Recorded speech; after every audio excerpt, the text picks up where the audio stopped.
తెలంగాణను అకాల వర్షాలు వీడటం లేదు. ఈ నెల 20వ తేదీ వరకు రాష్ట్రంలో మోస్తరు వర్షాలు కురుస్తాయని వాతావరణ శాఖ ప్రకటించింది. ఉమ్మడి ఆదిలాబాద్, ఖమ్మం, వరంగల్, కరీంనగర్, మెదక్, మహబూబ్ నగర్, నల్గొండ జిల్లాలో కొన్ని చోట్ల ఈదురుగాలులతో కూడిన భారీ వర్షాలు ఉంటాయని పేర్కొంది.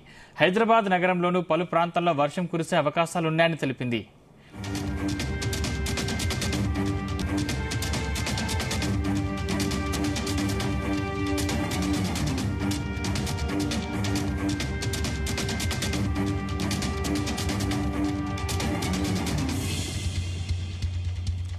నిన్న కురిసిన అకాల వర్షం రాష్ట్రాన్ని అతలాకుతలం చేసింది. సాయంత్రం ఒక్కసారిగా విరుచుకుపడిన వాన రైతులు, సామాన్యుల్ని ఆగం చేసింది.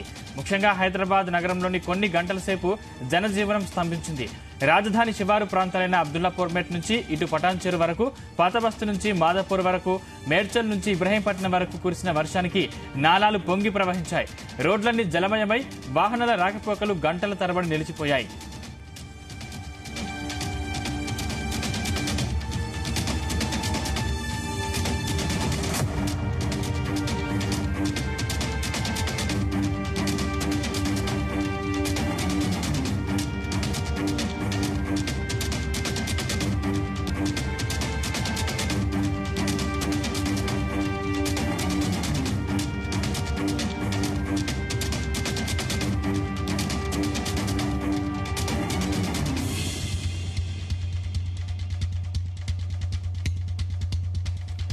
మేడ్చల్, మల్కాజ్గిరి, రంగారెడ్డి, సిద్దిపేట జిల్లాలో ఈదురుగాలులు, ఉరుములు, మెరుపులతో భారీ వర్షాలు నమోదయ్యాయి.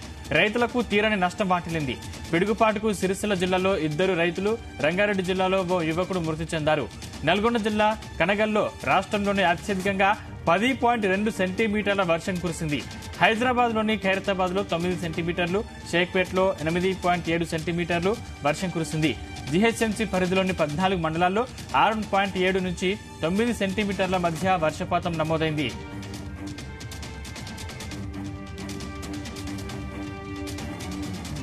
సిద్దిపేట జిల్లా తొగుట, కొండపాక, దుబ్బాక, మిర్దొడ్డి, గజ్వేల్ ప్రాంతాల్లో రైతులకు తీవ్ర నష్టం వాటిల్లింది. పంట కుప్పలపై టార్పలిన్లు కట్టినప్పటికీ కింది నుంచి వరద పారడంతో తడిసిపోయాయి. కొద్ది రోజులుగా పంటతో తేమ తగ్గడం లేదని రైతులు ఆవేదన వ్యక్తం చేస్తున్నారు. ఆరబెడితే వర్షాల ముప్పు, కుప్పంగా ఉంచితే తేమ శాతంతో తిప్పలుగా ఉందని చెబుతున్నారు. ఎండాకాలంలో ఈ వర్షాలేమిటోనంటూ ఆవేదన వ్యక్తం చేస్తున్నారు.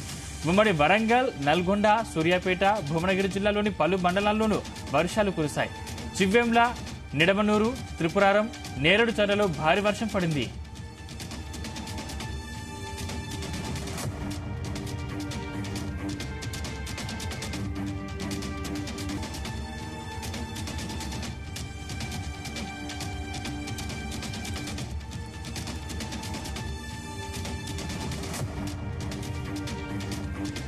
హైదరాబాద్ నగరంలో వర్షాలు కురుస్తున్న నేపథ్యంలో అధికారులు అప్రమత్తంగా ఉండాలని ముఖ్యమంత్రి రేవంత్ రెడ్డి ఆదేశించారు.